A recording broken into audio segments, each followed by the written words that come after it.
ئەو تاوانبارەی پۆلیسی ئەنتەرپۆل بۆی دەگەڕێن بە تۆمەتی کوشتنی کچێک پۆلیسی دوهۆک دەستگیری کردووە.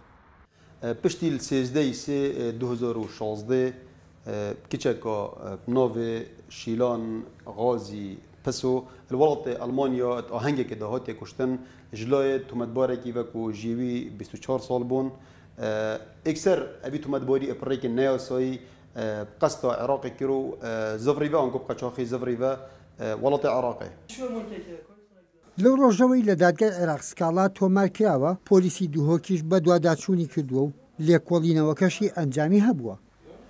بابێ vêkî çê ku dwî demî da parêzgeha Bexda bû skalayek dijî evî tawambariyan ku vî bû ku jî tomar kir li dadgeha kerra de û fermana girtinê bû vî tawambarî derket li dîv bendê 406 yasayên Sizayî ev fermana girtinê pirêka tensîqê di navbera Wezareta Navxweya Herêma Kurdistanê û Bexda hat rawanekirin bû Herêma Kurdistan.